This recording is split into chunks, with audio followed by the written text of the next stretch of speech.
లత దయ్యమైందా?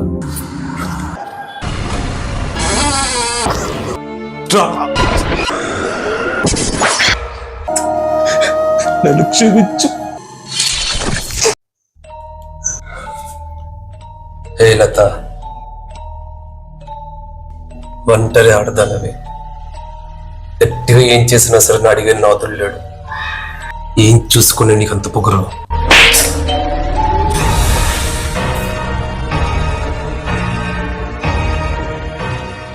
Physical గా దాడి చేసే రోజులు పోయాయి.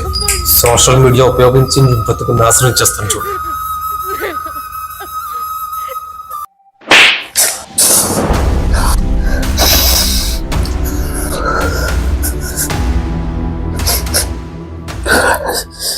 దాన్ని ఫోటోలు వీడియోలు మార్ఫింగ్ చేసి వెబ్సైట్లో పెడతాను. ఇది చెక్ కన్నా అది మరింత కిక్కిస్తుంది.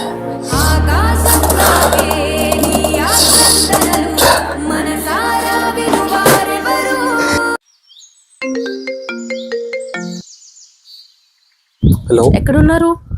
బయట ఉన్నాను. మీ చెల్లి సూసైడ్ చేసుకుంటానని చెప్పి రూమ్ లోకి వెళ్ళి లాక్ చేసుకుంది. చెల్లి చెల్లి తలుపుతి. ఏమైంది చెప్పు. మా క్లాస్మేట్ నా వీడియోస్ని మార్ఫింగ్ చేసి వెబ్సైట్లో అప్లోడ్ చేసేదని. నేను చచ్చిపోతాను. అలాంటివి ఎలా చెయ్యాలో ఎలా ఆపాలో నాకు తెలుసు. ప్లీజ్, నువ్వు లేకపోతే నేను ఉండలేదు చెల్లి.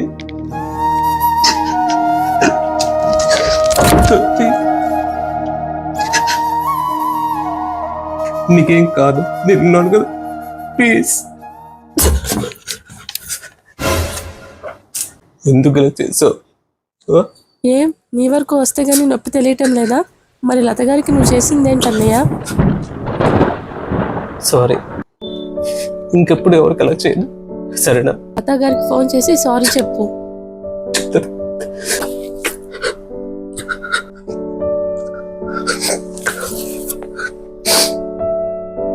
లత ఉన్నారండి?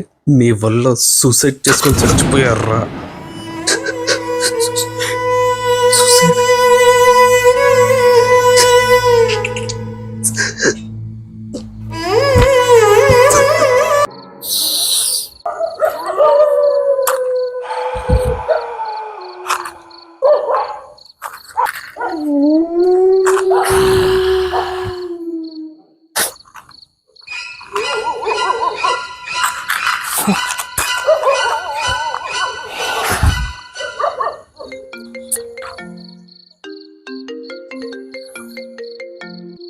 హలో, దమ్ కొట్టడానికి వచ్చాను రా.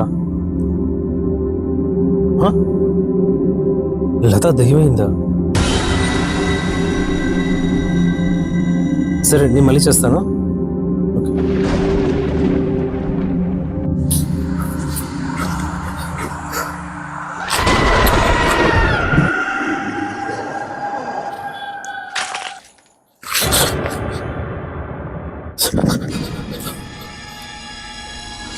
నిమ్మకాయలో బ్లడ్ ఉందంటే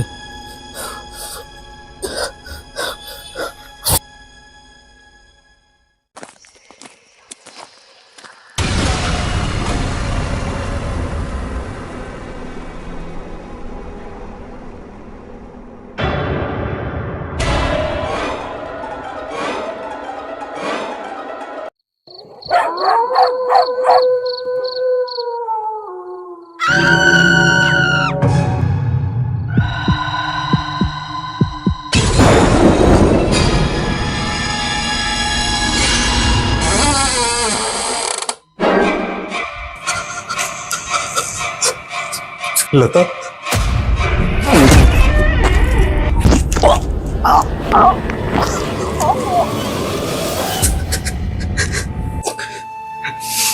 నాకు అర్థమవుతుంది లత. ఈ కథ నీ కన్నిటితో మొదలైతే నా రక్తంతో ముగుస్తుంది. రా రా.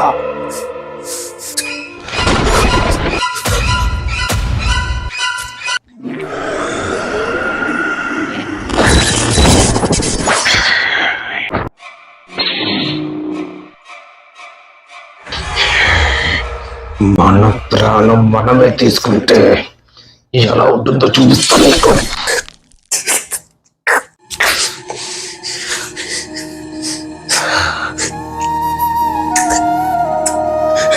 నన్ను క్షమించు ప్లీజ్.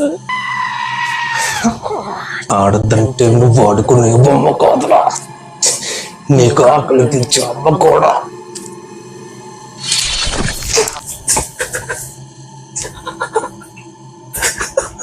వీలైతే ఆడవాళ్ళు గౌరవంతో, లేదంటే